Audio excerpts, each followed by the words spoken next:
If you were watching the Chiefs game Monday night, you probably saw Isaiah Pacheco take a pretty nasty hit on this play right here, and this could have been a lot worse. Luckily, he's able to limp or walk off the field, but in this replay, you'll see he's getting tackled by a commander defender while another defender shoots low on him and nearly takes out his knee.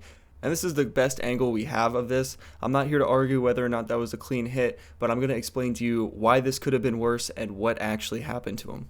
All right, so we're going to stick with this replay and we'll freeze it. So what you're going to see is the commander defender is shooting towards Isaiah Pacheco's legs, trying to take him out from his legs. And the issue with that is Isaiah Pacheco plants his foot as contact is being made. So what that's going to mean is that his leg is now fixed, and instead of just traveling with the force and almost like tabletopping him like this kind of tackling style would, it's going to cause his knee to stay fixed and take that load.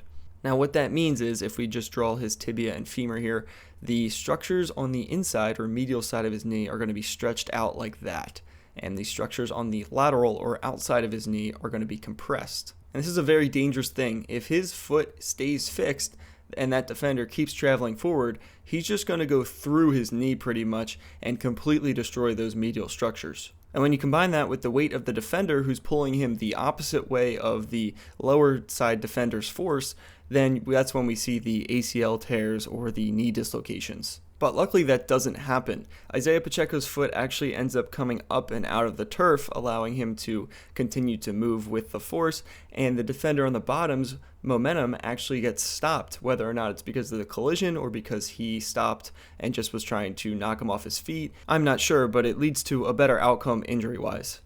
Alright, so what actually happened? Just taking a look at your knee now, you have your MCL on the inside, your LCL on the outside, and then your PCL and your ACL on the inner part of your knee. So if we just draw those force arrows like you see in the picture, we have the defender coming in, the inside or medial side of the knee getting stretched out. That's when we'll see the damage is going to go to the MCL, because now the MCL is retaining those same forces, pulling it apart, causing it to tear, with the tear typically being in the middle of the MCL or at the insertion point on the lower bone or the tibia there. And that's what I think is going on here, just maybe a grade 1, grade 2 sprain of his MCL. But just to talk about what could have happened if I just redraw the valgus or force coming from the outside going towards the inside of the knee, and then the tibia is fixed, because remember his foot is planted in the ground at this point with the defender's momentum carrying him the opposite way of the valgus force. You'll see that his whole fibula is going to rotate or laterally bend on the tibia. And this is when not only will we have that MCL straining force, but it's going to start to affect all of the structures and ligaments, the ACL, PCL within the knee. And that's when we start to see the dislocation and damage to all of those structures. But like I said, luckily he avoided any major injury, and one of the reasons we can tell this is because they actually left the blue tent down while evaluating him. So I can explain a little bit about what they were doing here. Now the first test you're going to see him doing here is called a Lockman's test, and what this is going to do is test for stability or integrity of the ACL.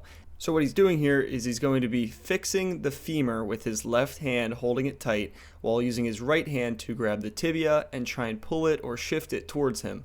Now you can see here he's doing that motion, trying to make it shift, see if there's any laxity or looseness, and that would tell you that he doesn't have an ACL anymore. Now the second test he's going to do is called an anterior drawer. Now you can also do a posterior drawer for the PCL, but this is for the ACL. And what he's going to be doing is pretty similar to the last test. Now the femur is going to be fixed because it's attached to his body, but he's going to be pulling the tibia forward with both hands. And so I think you can tell by his immediate reaction that the tests were negative and he's in the clear for no injury, no ACL injury. So huge relief to him and the Chiefs. Isaiah Pacheco is a great player, and I'd hate to see him go down at this point in the season. Again, I think it's just a grade 1, maybe grade 2 MCL sprain, and he should be okay. But let me know what you think about this injury or any of the stuff that I talked about. I'd love to hear anybody else's opinions.